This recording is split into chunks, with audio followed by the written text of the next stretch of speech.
Pushkin. Curtis Emerson LeMay, who for the better part of 25 years dominated the greatest fighting force the world had ever known, had 3 nicknames: Old Iron Pants, the Demon, and Bombs Away LeMay. He was not that category of leader who led by force of wit, charm, and charisma. Nor was he some great thinker, the kind of leader whose appeal lies with carefully thought-out manifestos and elaborate ideologies. LeMay never took his cigar out of his mouth long enough to say anything. He belonged to a different category, the one that gets overlooked. Curtis LeMay, in my view, he was the greatest air commander in history. I'm talking to the military historian Conrad Crane. No historian writes about the Second World War without considering the legacy of LeMay. Everything he touched, he transformed. He was a dynamic leader. He shared the difficulties of his airmen. He was the best navigator the Air Force had. He was a great pilot. He could do mechanic stuff. He was the Air Force's ultimate problem solver. But he was one of those guys that you would, if you gave him a problem to fix, you didn't ask a whole lot of questions how he was going to do it. Bombs Away LeMay was known as someone who'd get the job done. My name is Malcolm Gladwell. You're listening to Revisionist History, my podcast about things overlooked and misunderstood. This is part 3 of my 4-part series about Curtis LeMay and the events of March 1945.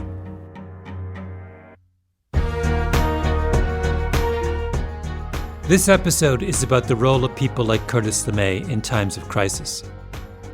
In the normal course of events, we are led by people of ideas and people of charisma. But when things start to go badly, those people get pushed aside, and the problem solver takes center stage. Only the problem solver doesn't play by the same moral rules.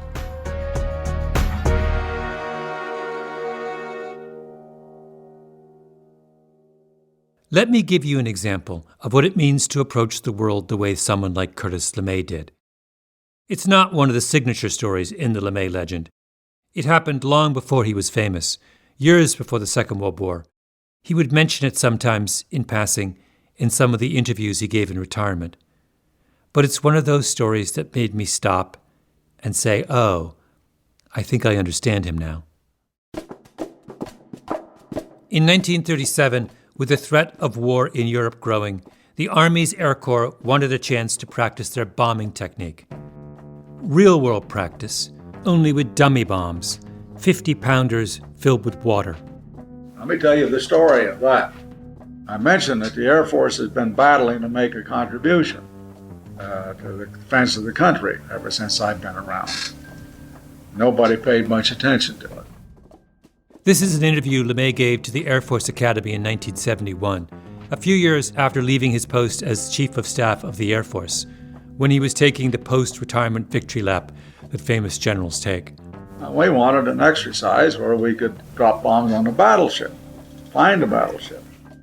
For the practice run to work, the Air Corps needed the Navy to play along, hide a battleship out on the seas, give out its coordinates at the last minute, and dare the bombers to find it. This was before sophisticated radar and navigation aids. To find a battleship, you had to see it with your eyes, then hit its narrow decks with a bomb from thousands of feet up, all the while flying at hundreds of miles an hour. The Navy was not enthusiastic. Finally, they agreed that they would have an exercise, and it would be in August off the West Coast. Now, in August off the West Coast is nothing but fog for 1,000 miles out there. And they deliberately picked it at this time, I'm sure.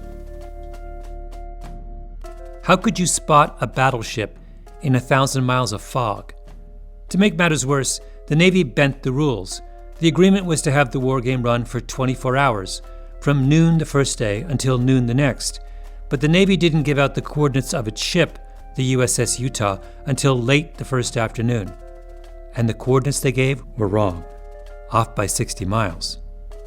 1,000 miles of fog, late directions, fake directions, a needle in a haystack would have been easier. At 10 minutes before noon, at the very last moment, LeMay found the ship and dropped his bombs. Now, of course he found a ship. There was nothing LeMay could not do if he put his mind to it. That's not the point of the story. The point is what happened before he dropped his bombs. The Navy was certain they couldn't be found, so they took no precautions. The sailors were all over the decks going about their business. They were supposed to take cover in a bombing exercise. They didn't. So what did LeMay do? He bombed the Utah anyway, raining 50-pound water bombs down on the sailors. And the Navy was so sure that they weren't going to be found underneath that fog blanket that the men were all over the decks. Everybody diving for the gangplank, hatches.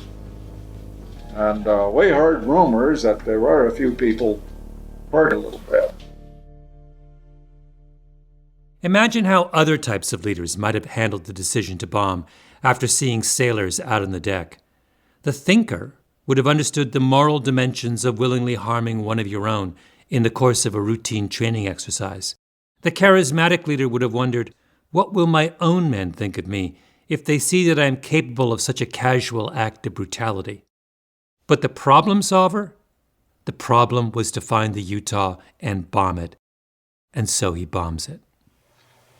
I'd rather have somebody who was real stupid but did something, and even if it was wrong, he did something, than have somebody who would vacillate and do nothing. You cannot do nothing in the worldview of the problem solver, even if what you end up doing is horrifying. In his memoirs, LeMay says there were rumors for years that some sailors got killed in the bombing exercise of 1937. And then he says, quote, I remember watching the first bomb, which smashed into the deck. It sent splintered pieces of wood flying in every direction. I hadn't realized that wood could frag like that. It was a learning opportunity. Who knew wood reacted that way? He files that fact away and goes on to the next problem. In the first years of the Second World War, the American fight against the Japanese was defined by a single fact. Japan was beyond the reach of the U.S. Air Force. The American workhorse bomber was the B-17. It had a range of roughly 2,000 miles. That's 1,000 miles out and 1,000 miles back. Now, look at a map of the world from, say, January of 1944, and try and find an air base controlled by the Allies that is within 1,000 miles of Tokyo. You can't. And if you can't reach Japan, how on earth are you going to defeat them? The solution comes in two parts. This is where it began. Here, in the exact geographic center of the United States. Grand Island, Nebraska. That voice sounds familiar, doesn't it? It's Ronald Reagan. Long before he became president, Reagan narrated newsreels during the Second World War. The men were brought here from every corner of the country, and a few corners outside the country. They were a hand-picked American mixture of draftees and West Pointers, of butchers, teachers, and bankers, of your sons, husbands, and fathers.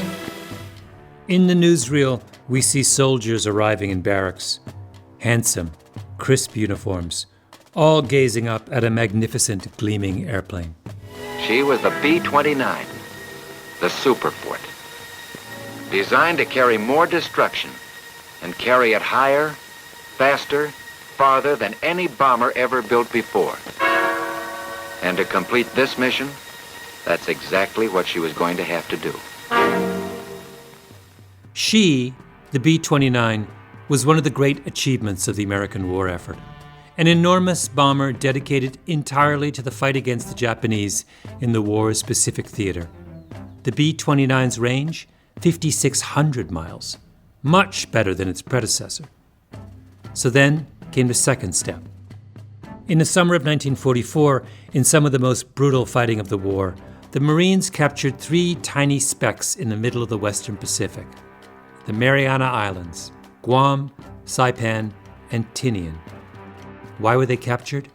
Because the Marianas were 1,342 miles from Tokyo, straight shot across the ocean. Put the B-29 together with the Marianas, and overnight, the odds of beating Japan shifted. June of 1944 is arguably the most important month of the war. You have D-Day, where we go ashore in Northwest Europe.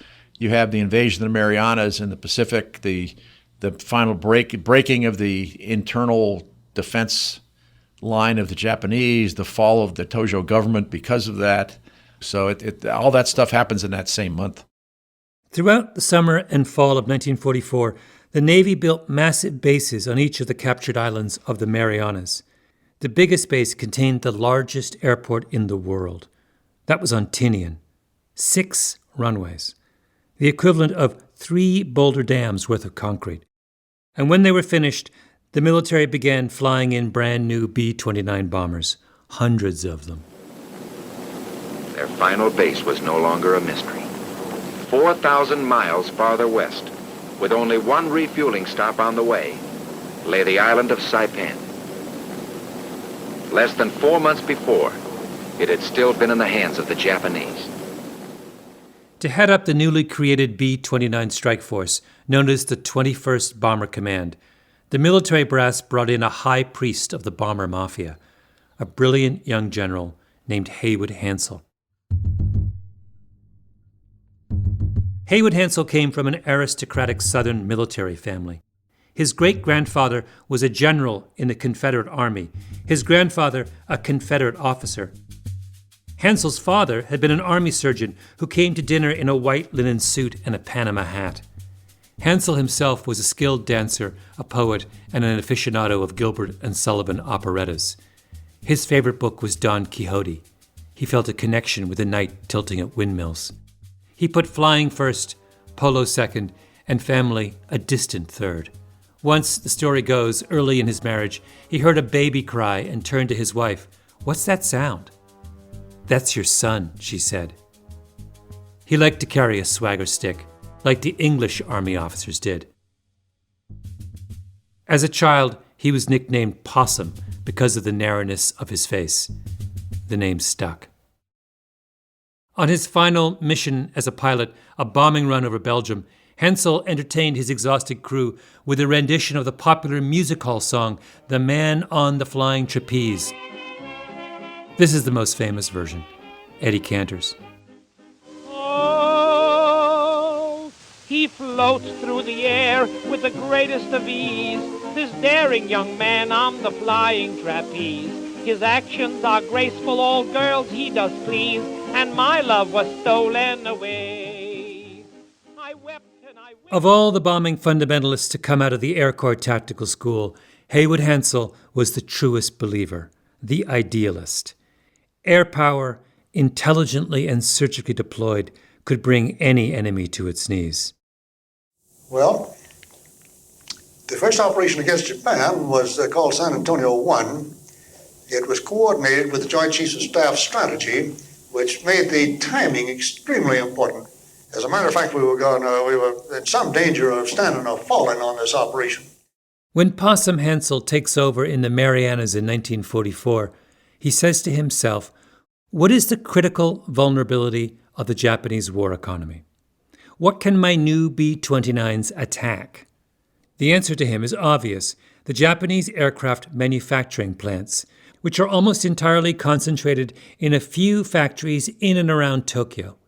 In particular, the Nakajima Aircraft Company, known as Subaru today. Nakajima made at least a third of all Japanese combat aircraft engines.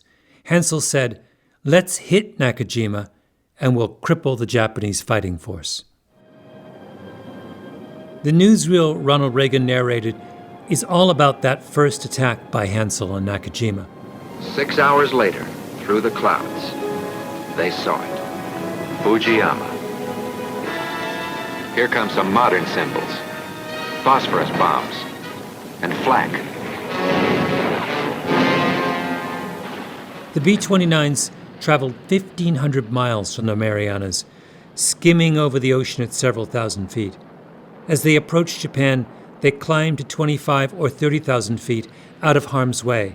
They turned at Mount Fuji, then came in from the west over Tokyo. Here, speaking over aerial shots of the city, Reagan lays it on thick. Within a radius of 15 miles of the Imperial Palace live 7 million Japanese. A people we used to think of as small, dainty, polite, concerning themselves only with floral arrangements and rock gardens and the cultivation of silkworms. But it isn't silkworms, and it isn't imperial palaces these men are looking for. In the suburbs of Tokyo is the huge Nakajima aircraft plant. Well, Bud, what are you waiting for? Like I said, he laid it on a little thick. That first mission, San Antonio 1, was hugely symbolic, proof that Japan could finally be reached. But was it a success as a military operation? After the war, speaking to cadets at the Air Force Academy, Hansel tried to put a good face on things. The operation wasn't as good as we'd like to have liked, but as an initial effort, it did show that it could be done. And this was a very, very doubtful issue at the time. The operation wasn't as good as we would have liked, was, to say the least, an understatement. None of the bombs dropped by Hansel's B-29s actually hit the Nakajima plant. So Hansel tried again 3 days later, same thing. Hansel sent mission after mission. On one of his last attempts, he went back with 72 B-29s. They missed the plant and hit a hospital. Haywood Hansel couldn't solve the problem, because the problem was much bigger than anyone at the time understood.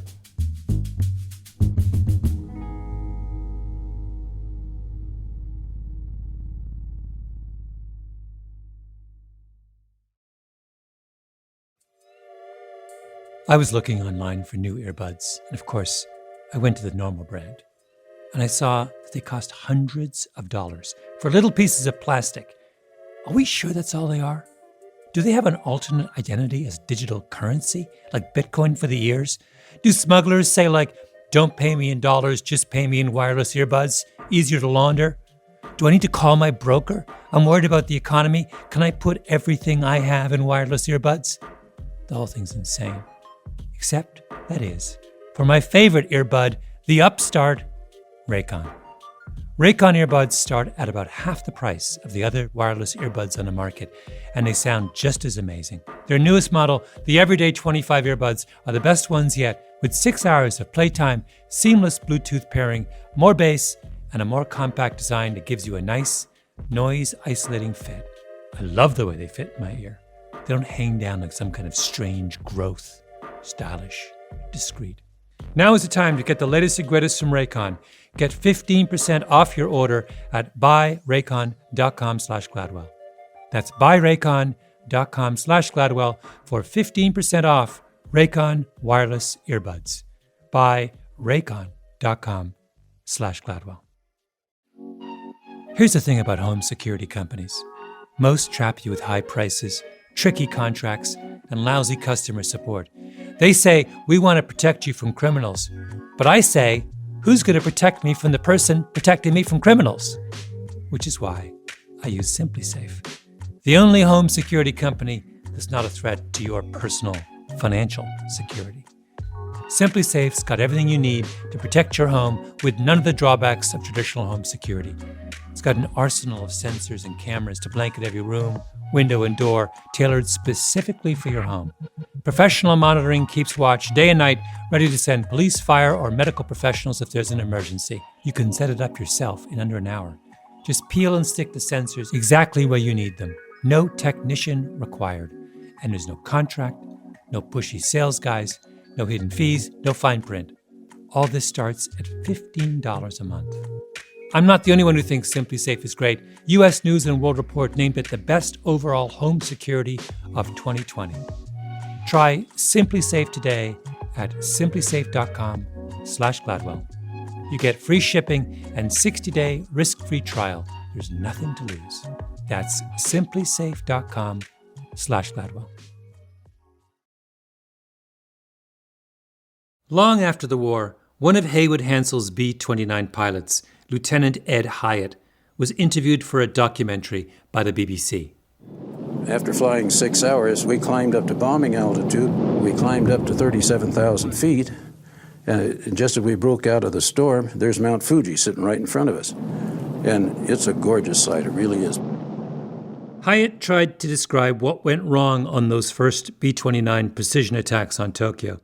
His bombardier, a man named Glenn, starts to make his calculations on their bomb site, lining up the Nakajima factory. But the telescope on the bomb site wouldn't line up. And he turned around and he said, I can't get this damn telescope on the target. And so we called a radar operator, check our ground speed and see what our ground speed is. He came back and he says, we got 125 knot tailwind. He said, we're going about 480 miles an hour. It's impossible. It can't be. There's no winds like that. No Air Force pilots had ever experienced what was now happening to the B-29 bombers over Japan. They expected winds a fraction of these speeds. We're going 480 miles an hour when we should be going 340 miles an hour. I said, well, Glenn dropped the damn bombs.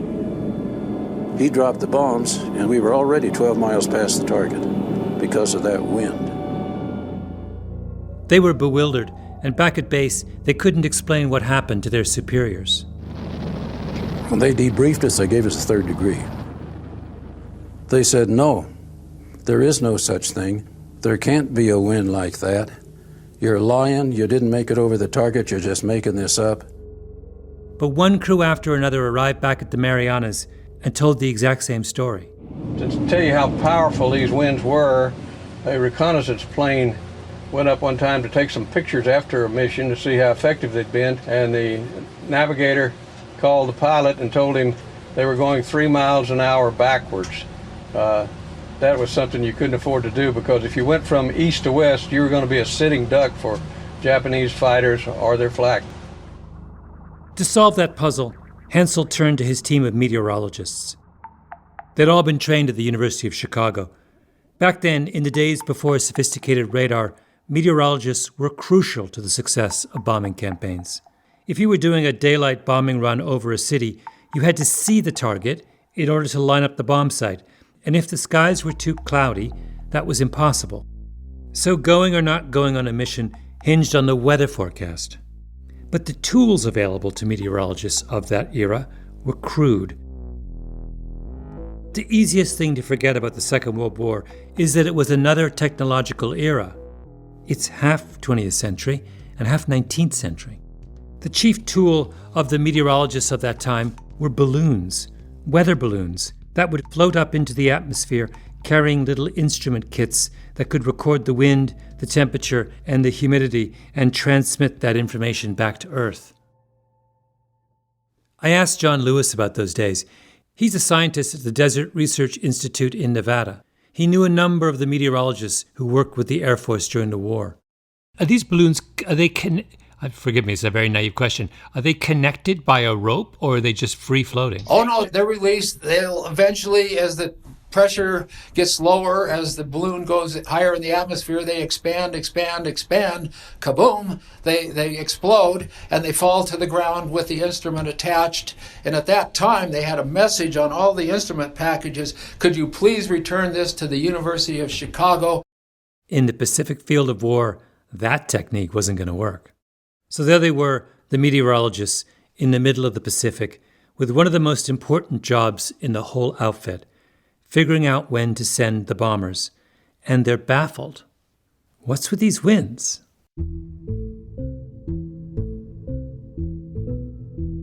On a theoretical level, do they have a suspicion that there may be very, very high winds at high altitudes at the Air Force? Or is it that they don't reach that conclusion until the pilots come back with their...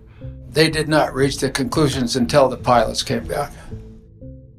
What slowly became clear is that the pilots had stumbled on a previously unknown phenomenon in the upper atmosphere, what came to be known as the jet stream. A river of fast-flowing air that circles the globe starting at around 20,000 feet.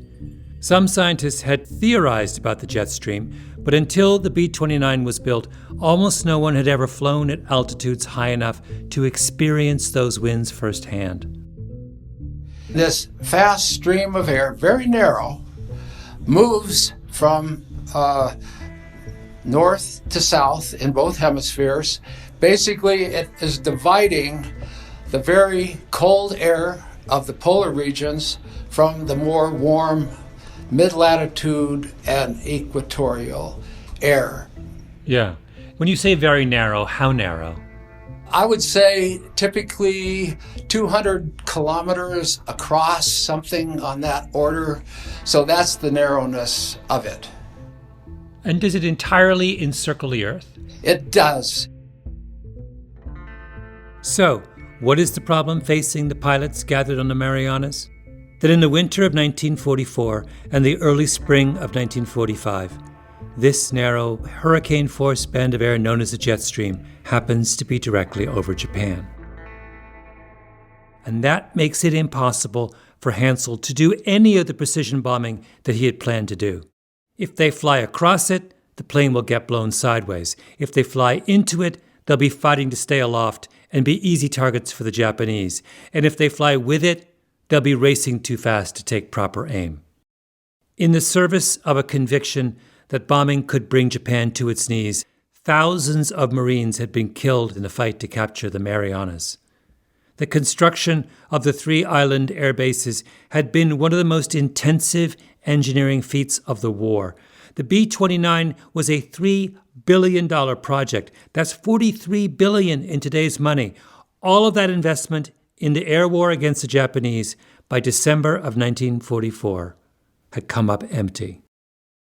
Hansel and all the other brass in the Marianas were bewildered. When a true believer discovers that his God cannot save him, what's left? Nothing. Haywood Hansel was finished. In January of 1945, Hansel was relieved of his post as head of the 21st Bomber Command. In his place was put the man you bring in when all else has failed, Curtis LeMay. Even decades later, Possum Hansel would bristle when asked about the circumstances of his departure and the person who replaced him in the Pacific. He had taught LeMay at the Air Corps Tactical School and was his commanding officer in Europe. Here's Hansel again at the Air Force Academy in 1967. He's just been asked to name who he felt were the finest officers of his generation. Among the people whom I knew in my military career, I would say the 3 outstanding ones were General Marshall, General Andrews, and General Fairchild. And they were outstanding for pretty much the same reason. They were men of great character. They were obviously intelligent men, but they were men of enormous personal integrity and character. General LeMay was one of your group commanders. I noticed you didn't put him in this last group. Well, exactly. LeMay was not a patrician with a swagger stick. He did not read Cervantes and sing musical theater to his crew at the end of long missions. He had no time for demonstrations of personal integrity and character. He had a problem to solve.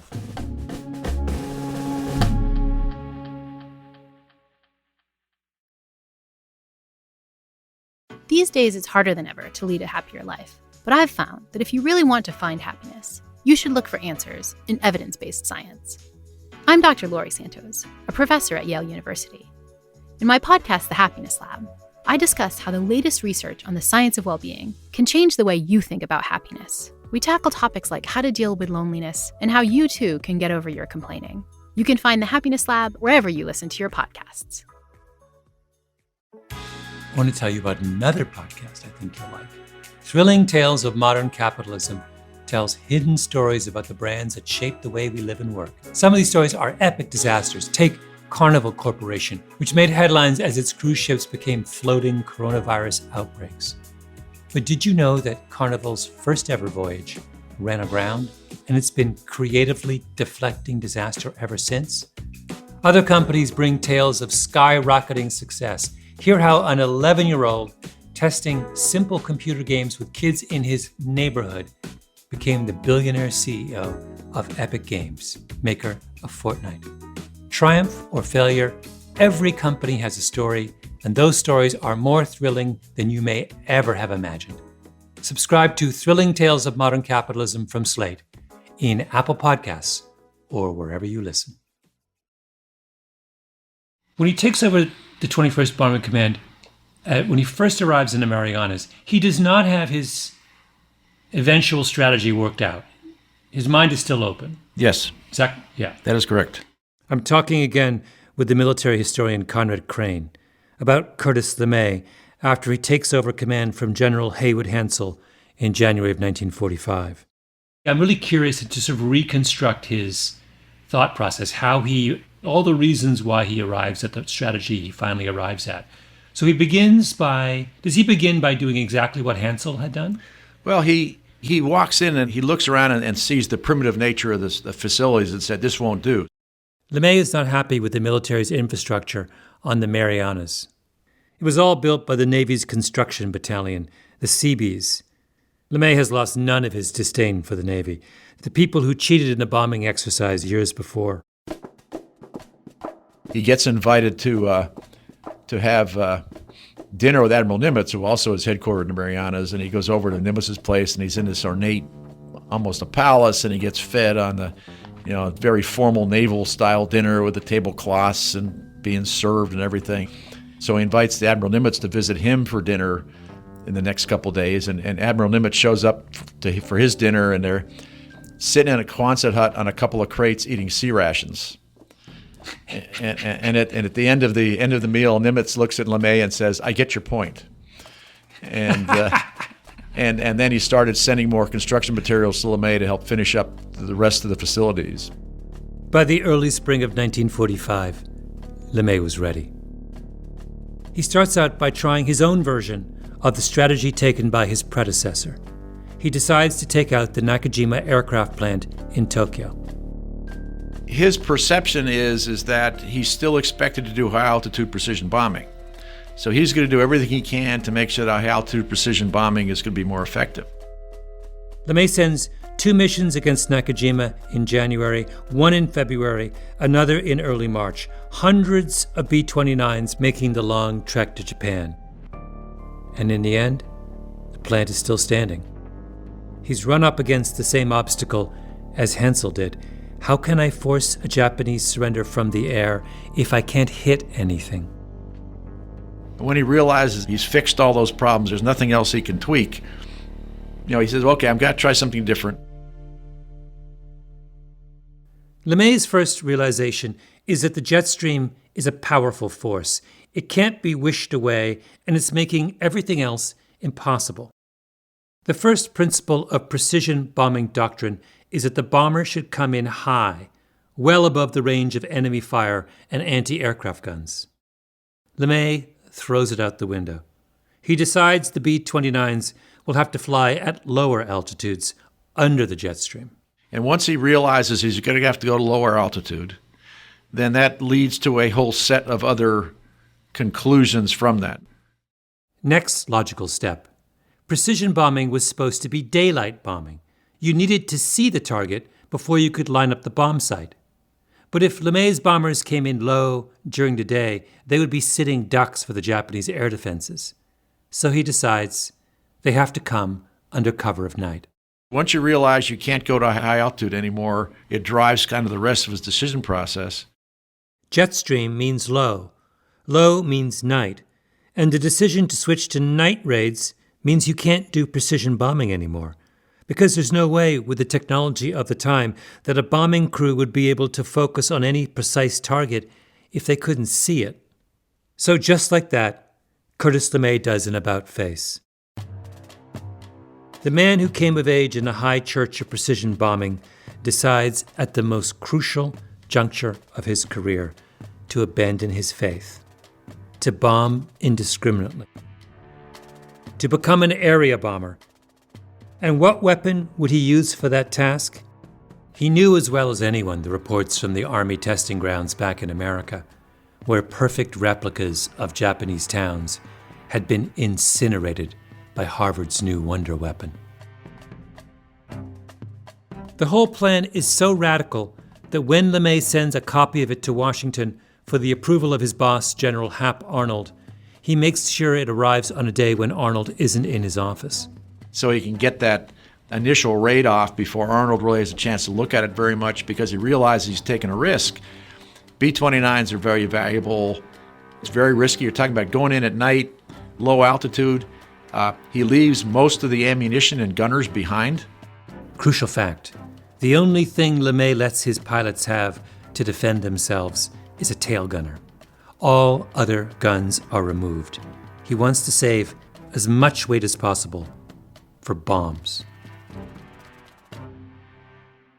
In the Air Force archives, it is possible to find interviews from long ago with pilots who remember the day when LeMay told them what was going to happen that night. And there was just a gasp in the audience because you never thought about doing anything except high altitude flying. This is a B-29 navigator named David Braden. And you went out and the bottom of your aircraft had been painted black. So you knew this was going to be a different thing. Most of the guys thought it was a suicide mission. And did Braden's commander, Curtis LeMay, know this was going to work? Of course he didn't. But remember his words, the credo of the man who gets things done. I'd rather have someone who was real stupid but did something than have someone who'd vacillate and do nothing. Curtis LeMay was going to do something. He was going to area bomb Tokyo under cover of night with napalm. Well, I woke up one day and I'd been up there for about 2 months and I hadn't done anything much yet. I'd better do something. I wonder if this is why LeMay fascinated so many people in his day, because of his ability to make that sudden turn, to turn his back on who he was in the service of solving the problem.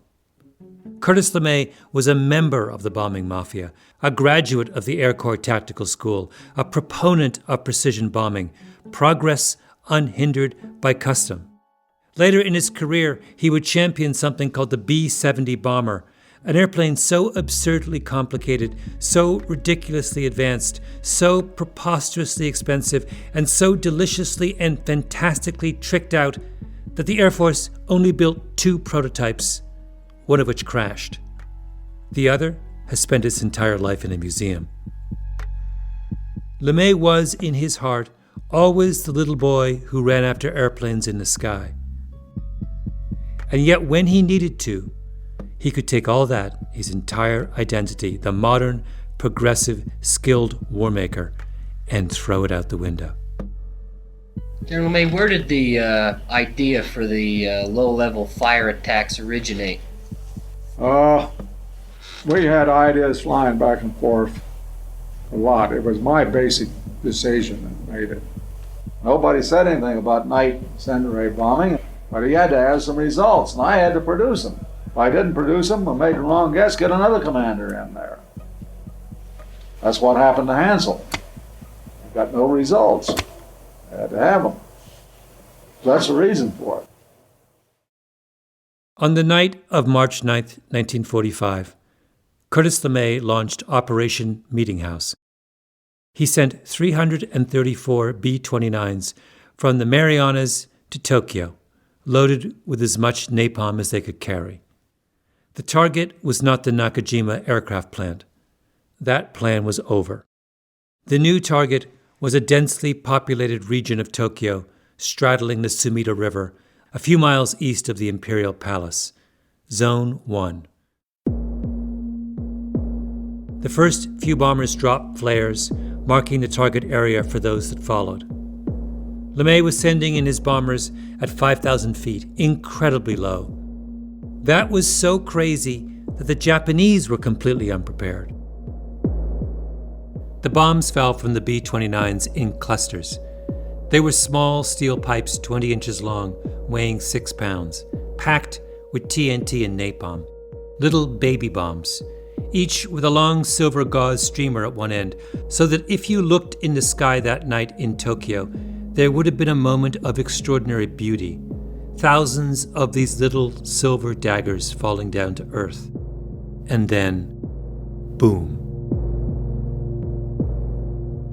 On impact, thousands of small explosions, burning globs of napalm thrown in every direction.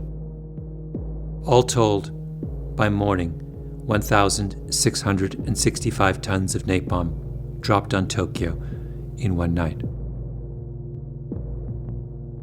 Circling high above Tokyo is the master bomber LeMay's deputy Tommy Power, choreographing the attack. Conrad Crane says that Power sat in his cockpit, drawing pictures of everything he saw. He remarked, the air was so full of incendiaries you could not have walked through them.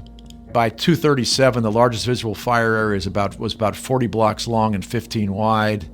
The smoke was up to 25,000 feet. When he draws his last sketch, which is about an hour after his first one, there's basically a score of separate areas from 50 to 1,000 city blocks burning at the same time. And his last report says that the glow from the fires was visible 150 miles away. The napalm creates a firestorm, a conflagration hundreds of blocks long, a fire of such intensity and duration that it creates and sustains its own wind system. Everything burns, 16 square miles. Buildings burst into flame before the fire even reaches them. After the war, the U.S. Strategic Bombing Survey concluded the following. Probably more persons lost their lives by fire at Tokyo in a 6-hour period than any time in the history of man. More than 100,000 people died that night. Frankly, when those cities were on fire, it looked like you're looking into the mouth of hell. I mean, you cannot imagine a fire that big. Over the course of the spring and summer of 1945, LeMay went on to firebomb another 66 Japanese cities. In the chaos of war, the dead were never counted. The final toll may be as high as 500,000. They're about 5,000 feet. They are pretty low. They are low enough that the smell of burning flesh permeates the aircraft. They actually have to fumigate the aircraft when they land back in the Marianas because the smell of burning flesh remains within the aircraft. 2 cities were spared, Nagasaki and Hiroshima. They were left for another day and another Air Force command, with a different idea of how to win a war.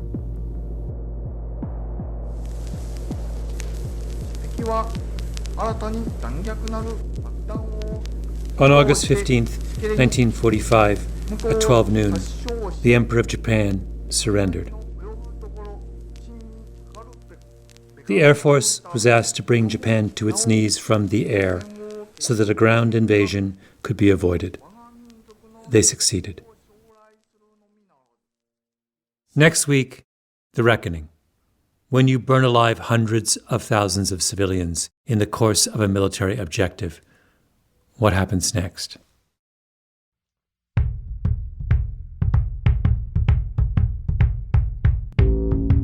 Revisionist History is produced by Mia Lobel and Lee Mengistu, with Jacob Smith, Eloise Linton, and Anna Naim. Our editor is Julia Barton. Original scoring by Luis Guerra, mastering by Flawn Williams, fact-checking by Beth Johnson. Special thanks to the Pushkin crew, Hedda Fain, Carly Migliori, Maya Koenig, Maggie Taylor, Jason Gambrell, and of course, Jacob Weisberg. I'm Malcolm Gladwell.